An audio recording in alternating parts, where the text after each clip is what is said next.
y'all, welcome back to my channel. Today we're going to talk about one of those things that's like normal but sometimes not normal and can really be problematic, and that is anxiety. The purpose of this video is to talk about what anxiety is and what it is not, some practical tips and tricks for managing anxiety. The purpose of this video is not to replace professional help. So if you have a problem with anxiety and it's causing a big enough problem in your life, make sure you talk to a professional who can evaluate your specific situation and can give you some advice on how to manage based off of your current circumstances.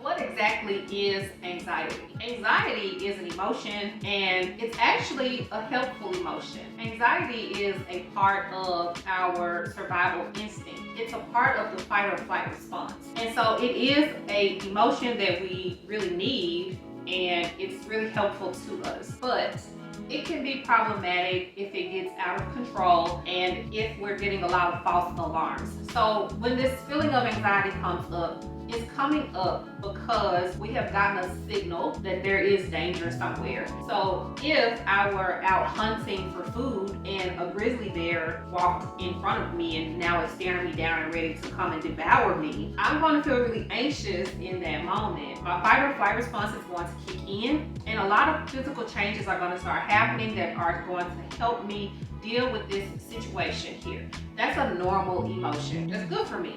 But the problem comes in when we're getting these alarms of danger when there really is not any danger and it's happening way too much. So anxiety in and of itself is good. It's a good thing. It's signaling to us that there is a problem here, something is wrong, and we need to do something to fix it. But it can become very overwhelming for a lot of people, and that's when it becomes an anxiety disorder. So anxiety, good. Anxiety disorder, not so good. So some general strategies for dealing with anxiety. One tip is to do breathing techniques. Anxiety tends to change how we physically breathe, and so it can really throw the balance of oxygen and carbon dioxide in our body, can throw it off. And so the breathing techniques is a good way to kind of balance those chemicals back out and get them back level. So you want to do diaphragmatic breathing, which is breathing into your belly. A lot of times when we breathe, obviously we're breathing with our lungs, but the diaphragm separates our abdomen from our chest cavity. And so if we breathe into our belly and push our diaphragm down, that is causing the area that the lungs can expand to increase. They can expand bigger because they have more room, and then that is going to allow us to get deeper breaths. So when you do a deep breathing exercise, you want to make sure that you're breathing in deep, belly comes out to make room, and then you want to breathe out as slow as possible, kind of like you're breathing through a straw. You can also do some counting techniques with it as well. I prefer the methods that allow you to breathe out for a longer extended period of time. I personally prefer breathe in as slow as you can, hold your breath, and then breathe out as slow as you can so that your exhale is deeper than your inhale, but you have to figure out what works best for you. There's lots of different strategies and techniques for deep breathing that you can try, and then just find what works best for you. Also, mindfulness and meditation are good in helping you to relieve anxiety because it's training your brain to go in the direction you want it to go. So mindfulness, maybe we'll do a video on that specifically because it can get pretty deep and pretty involved. But the basic gist of it is that I'm going to be training my attention to go in the direction I want it to go. A lot of times with anxiety, we're too focused on time traveling to the future and worrying about things that haven't happened yet. So if I can use mindfulness and meditation to stay in the here and now, to stay focused on the present moment, then I can focus my attention there, which will help to decrease my anxiety. So instead of my mind racing on things that I don't even have control over yet because they haven't even happened yet, I can focus on what I'm doing right now. Also, physical activity is going to be helpful in general for mental wellness, but also specifically for anxiety because it's going to help to release a lot of the physical tension and pressure that we have built up in our bodies. Any kind of physical exercise, including stretching, it doesn't necessarily have to be strenuous. It could be gentle stretching, just moving your body in different ways. Some of us are not physically able to do very vigorous or strenuous exercise, but if you're not totally paralyzed, you can move. And so moving your body in some kind of way is going to be better than nothing. Lifestyle adjustments are sometimes needed to help deal with whatever the problems are that you're having in your life. One of the things you can focus on is diet, making sure that you're getting enough sleep, also reducing the amount of caffeine that you're drinking and alcohol consumption, because those substances those are chemicals. They're going in your body and they're doing things. And so caffeine in particular is going to be hyping you up, which anxiety is a hyped up type of emotion. And so if you're already hyped up, then you're adding hype on top of hype. You're super hyped, right? So decrease your amount of caffeine and alcohol consumption, getting enough sleep, making sure that you're eating the best that you can, and selecting foods that are going to help to minimize your anxiety. All those things are going to be good. Also, establishing a routine. A lot of times with anxiety, we feel out of control because we're worried about stuff that maybe we don't have control over or that haven't even happened yet. So we're speculating and we're jumping to the worst case scenario. So making sure that you're controlling the things that you can control, which you control you. You control what you do on a daily basis.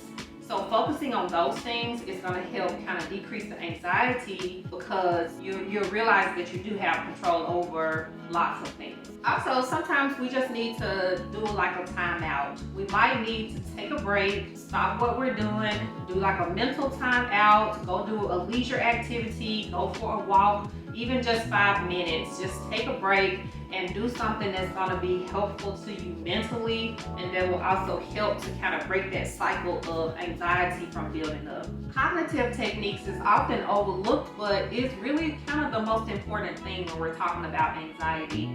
So cognitive techniques has to do with how you're thinking. Usually with anxiety, you're not thinking right. Something is off with the way that you're thinking and the way that you're processing information. And so making sure that you're paying attention to that can help you get that going in the right direction. When we're talking about anxiety, it's usually just this kind of woe is me, worst case scenario kind of thinking, and we're kind of stuck there. Cognitive restructuring is actually taking a look at how we're thinking and then checking those thoughts to see, am I thinking about this right, or is there a different perspective than the one that I'm having right now? So sometimes it helps to just ask yourself, is there a different point of view?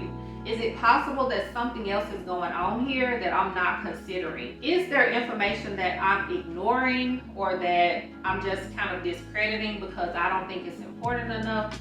And sometimes just asking ourselves those questions can help shift our thinking in a different direction. Also asking ourselves, if I was in a court of law and I had to prove to the judge that this thought I'm having is 100% true beyond a reasonable doubt, would I be able to prove that? Or would someone else be able to come in and present alternative information that would change the judge's mind and say, no, you're guilty? So sometimes asking ourselves that, that's what cognitive restructuring is doing, is taking our thoughts and actually kind of putting them on trial to see, is this the best thought? Is this the correct thought? Or am I missing something? Now, journaling is a good way to kind of get those thoughts out and kind of express them in a positive way. Of course, you can do this by venting to someone, but sometimes we're having thoughts that we don't really want other people to know. So journaling is a good way to have those thoughts, but also like document them and be able to really analyze them or make sense of them. Sometimes we're having racing thoughts and they are just going too fast. So writing them down can help kind of corral those thoughts in a way that can make sense and then can allow us to process them and understand them better. And then also focusing on gratitude. I talk about gratitude a lot because it's a very powerful technique. Oftentimes when we're anxious, we're focused on the negative and we're ignoring all of the positive things that we have.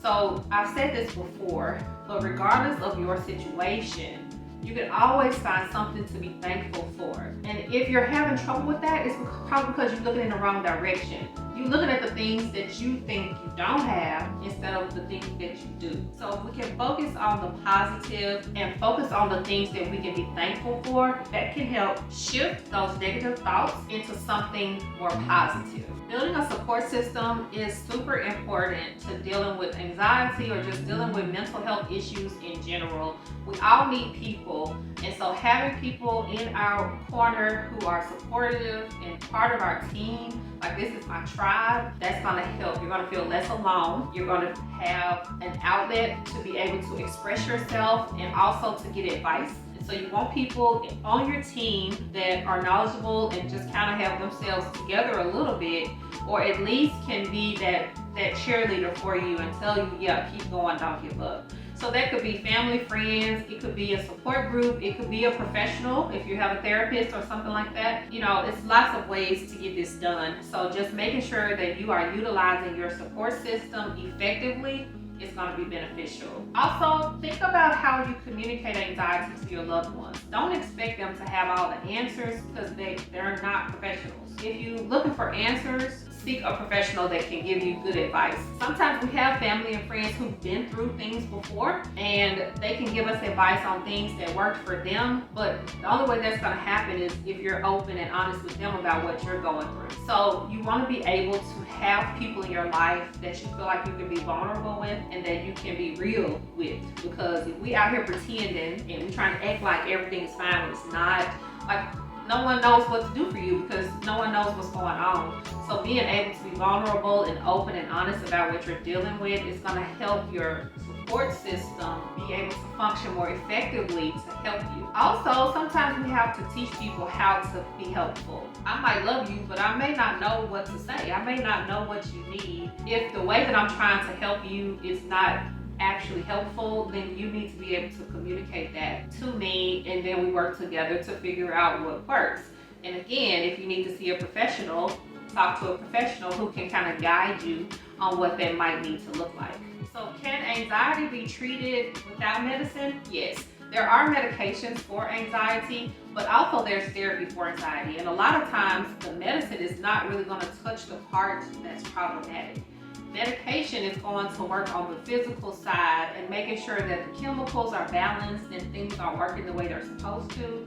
But sometimes the problem is with our thinking and our point of view or our lifestyle and our environment. So sometimes we need to change other things. Maybe it's not a physical kind of imbalance situation. Maybe it's that I'm in this terrible relationship that I need to get out of. Or I'm in this terrible neighborhood where all of these things keep happening and it's causing my stress to be up. Or this job sucks and I hate it and it's causing my anxiety to be up.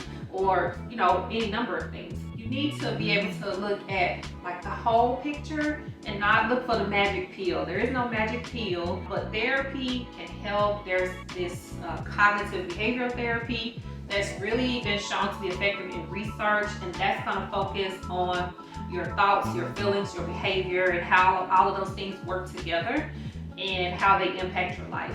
So that is where a professional therapist like me come in to help you kind of figure those things out. So how do you know if you need to seek professional help? So what we look at there is clinically significant impairment. So if the signs and symptoms that I'm experiencing are bad enough to the point where it's impacting my life and how I function, like I'm not able to function like I need to, I'm not able to have the relationships that I need to have or get the work done that I need to get done, or it's negatively impacting my sleep, any number of things. If it's causing a big enough problem and it's not just like today was a bad day, but tomorrow I feel a lot better and I'm back to normal, like that's not significant enough. But if it's causing big problems and it's been going on for a while, then maybe you need to see a professional so you can really get to the bottom of what's going on and get some other strategies and help in dealing with things. So long story short, if you have problems with anxiety, just not like the everyday emotion, but like it's really causing some problems, then there are lots of ways to help yourself to get through that and overcome it. So focus on the physical signs and symptoms and ways of managing that through physical activity, deep breathing exercises, meditation, mindfulness, Also look at your lifestyle and things you can do in that area, like making sure your diet and sleep are where they need to be, managing your caffeine and alcohol intake, and that you have structure and a routine in your life, controlling the things that you can control. Also, focus on your thinking and make sure that you're looking at situations in the best way and that your thoughts are not going haywire because of assumptions or whatever the situation is. Just make sure that the way that you're looking at these different situations and experiences is in a healthy way. And then also build and utilize your support system effectively. If you feel like you're alone, it may be because you're pushing people away. And so that's something that you need to work on to make sure you're being open and honest with people. Of course, if you need help, professional help, get help. Help is out there. And so don't let anything stop you if you feel like that's what you need to do. So leave a comment. I want to know what you think. Have you dealt with anxiety before, and what kind of things helped you? What was most effective? Do you have other tips and tricks that I didn't talk about today? Yeah, I want to hear what you think. So like the video if you like the video, subscribe and hit the bell notification so you don't miss an episode. And as always, fear nothing, assume nothing, and take nothing for granted. All right, y'all, go be great.